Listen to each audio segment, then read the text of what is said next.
ఆయన చంపడం మొదలు పెట్టాడు అనుకో, పాపం చేసిన వాళ్ళందరినీ ఎంతమంది ఉంటారు? నేనుంటా, నన్ను చేయలేకండి. ఎవడు ఉండడు. అందుకు ప్రభువుని ఒక ఫ్రెండ్ లాగా మనం చూడాలి. ఇప్పుడు నాతో పాటు ఒక ఫ్రెండ్ ఉన్నాడు అనుకో, అంటే మీకు అర్థమైందని చెప్తున్నా. ఆ భాష ఏమని మాట్లాడతా, అరే ఈరోజు ఎక్కడికి వెళ్దాం కదా.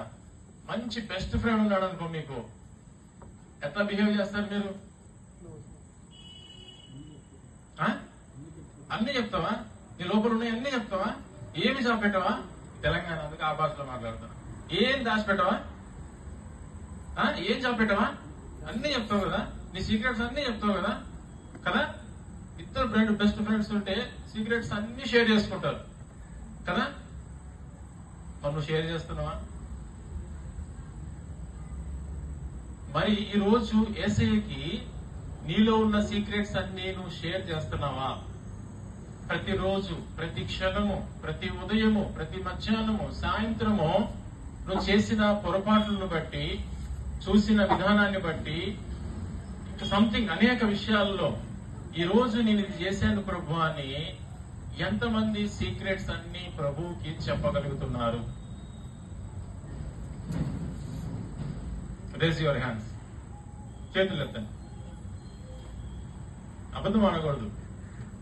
ఓకే, ఎంతమంది చెప్తున్నాం మనం? ఎంతమంది చెప్తుంటాం? అట్లయితే నీ బెస్ట్ ఫ్రెండ్ కాదు ఆయన. నీ బెస్ట్ ఫ్రెండ్ అయితే ఇందాక బ్రదర్ చెప్పాడు కదా, అన్ని సీక్రెట్స్ షేర్ చేసుకుంటాం. చూడండి, అన్నదమ్ములకి, తల్లిదండ్రులకి చెప్పనటువంటి విషయాలు కూడా మన స్నేహితుడితోటి, మన ఫ్రెండ్ తోటి మనం షేర్ చేసుకుంటాం.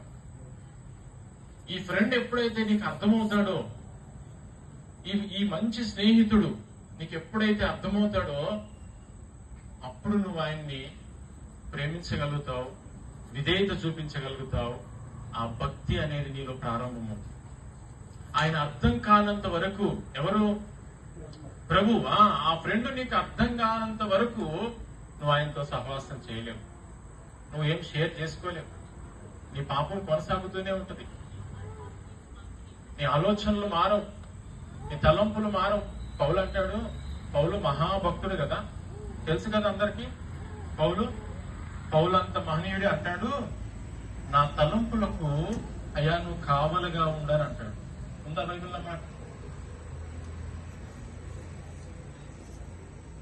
ఎవరు కావలిగా ఉండాలి? కావలేనంటే వాచ్మ్యాన్. పౌలే అడుగుతున్నాడు, యేసయ్యా నువ్వు నాకు వాచ్మ్యాన్ గా ఉండవా? నా తలంపులకు, నా ఆలోచనలకు. ఎప్పుడైనా ప్రార్థన చేశారు అట్లా? చూడండి ఒకసారి. ఓకే, నిండు హృదయంతో, యథార్థమైన హృదయంతో ప్రభువా నేను నిన్ను ప్రేమిస్తున్నాను అని ఎంతమంది మనం చెప్పుకుంటాం? హార్ట్ఫుల్ గా. మన ప్రార్థనలో అదొక ప్రార్థన కదా, చెప్పొచ్చు కదా. ప్రేమించిన వాళ్ళతో ఏమంటాం? ఐ లవ్ యూ అంటాం కదా.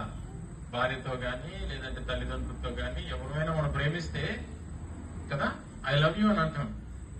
ప్రభుకి ఎప్పుడైనా ఐ లవ్ యూ చెప్పారా?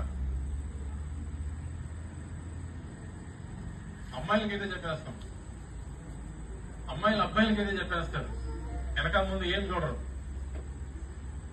నీ ప్రభువుకి నువ్వు ఎప్పుడన్నా నిజంగా ఒక ప్రసంగంలో నీ నేర్చుకుని ఇది ఒకటే మాట తెలుసా? రీసెంట్ గానే 1 సంవత్సరం కిందట దైవజనుడు ప్రసంగిస్తూ ఉన్నాడు.